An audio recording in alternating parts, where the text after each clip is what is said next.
Today was a better day than I expected. I started the day in Kazanlak, where I spent the night. I made my way to the church of St. Yoan Rilski. I went to Monina, to Kirovo, and I went to the southeast of Bulgaria to enter Turkey through the border of Malko Tarnovo and to connect with the small village where I found the Mirkoi. When I left Kazanlak, I saw again the graves, some of which I had left, and I also found the monument to Mr. Dimitar Blagoev. He founded the Communist Party in Bulgaria in 1891. I have continued. I have made a route. The first 60 kilometers have been off-road until I have arrived at St. Yoan Rilski Church, which is at the foot of a reservoir.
I am in the church of St. Yoan Rilski. It must have been beautiful in its day. I don't know if beautiful or ugly, but it has no roof. And now it is home to dozens of birds that have built their nests and live here. The place is spectacular because it is right in front of a very beautiful lake where people are fishing. There is a shepherd with his sheep, and then there are tourists who have parked their mobile homes. The place is idyllic and you don't have to pay to get in. It is brutal. It must be very quiet there because of all the bird noise, and you can also go fishing. And I have already started to have problems with the browser. The tablet browser has lasted me a month, and it is true that I have given it a lot of battle because there were days when it rained a lot, even stones fell, and it has been charging all the trip while I was on the road with quad. And whether you want or not, the cable can move throughout the trip all day, and this can damage the connector, which is what happened. Sometimes it charges, sometimes it doesn't, and it's just the position of the connector. I'm going with the other one, the backup one that I had to work on in the morning. I was helped by a very nice gentleman from a computer store because I'm an Apple guy, and Android is a little difficult for me. And basically what we did was we went back to the factory system and reinstalled everything. It worked perfectly, Tablet worked before we did all this, but it didn't locate. The GPS didn't give a signal. It didn't know where it was. So it was useless to me because the only function I need to go well is GPS navigation. Solved, and I'm about 200 kilometers from Turkey. And the goal is to cross the border and settle in Turkey. In the first place, I find, because I have to rearrange the whole issue of electronics, batteries, and the issue of predating.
Another turtle. This one is darker. It is a darker color, more blackened, dark brown, compared to the ones we saw in Macedonia and Serbia. Girl, come out now, huh? Come out now, eh? Come out. What if a car comes? Damn, it's heavy.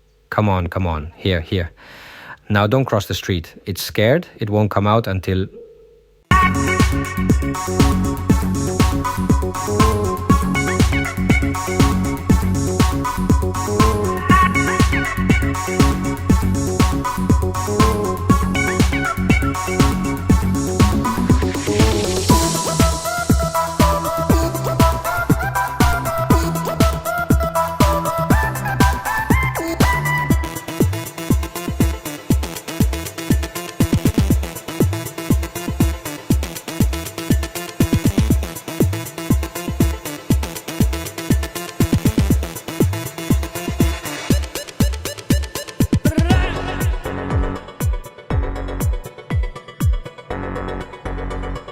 I found a hedgehog that I had to avoid.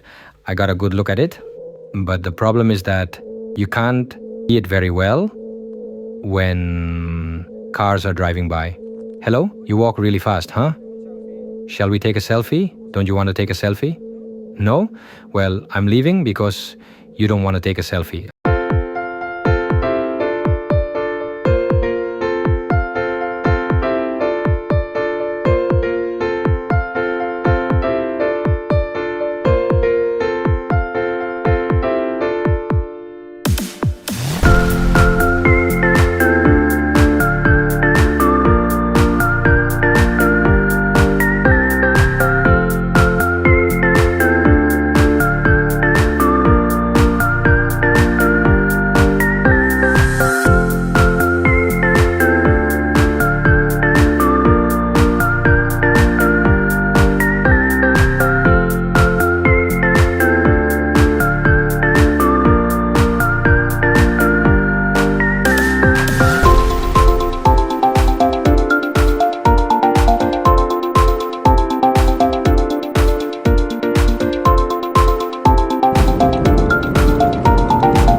have to go 70 kilometers to the Turkish border, the last 70 kilometers in Bulgaria. Let's get to work. I passed through a national park, and although it was not a mountain, it was quite interesting. I went towards Monina, towards Kirovo, where in this area I have seen turtles, I have seen many butterflies, I have seen hedgehogs too, until this route that I prepared joins the road just to cross the border with Turkey through Malko Tarnovo. At this border, the issue has already started to get complicated. Leaving Bulgaria, they did not find any problem. But when entering Turkey, they made me stop and open some boxes of the quad. The first time this has happened to me since I started the trip. No border had ever made the open boxes before. It is true that I was in Europe, in the Balkans, but here in Turkey and at this border, the man who touched me made me open the boxes. He didn't make me open all of them, and he didn't pay too much attention, and he wasn't very demanding. I don't have anything to hide or anything illegal, but he made me open boxes, which means wasting time. This time was not enough for me to complete the route and reach the Black Sea. It was getting difficult from up in the middle of the route and set up the tent. So I decided to leave the route. I found a minimally acceptable hotel to spend the night. Dinner was also very complicated because it was late, and the only place I found where I could have dinner was a Turkish fast food restaurant of the brand Comagene. There I was able to buy a quick fit. Honestly, it was very good, considering there were no other options.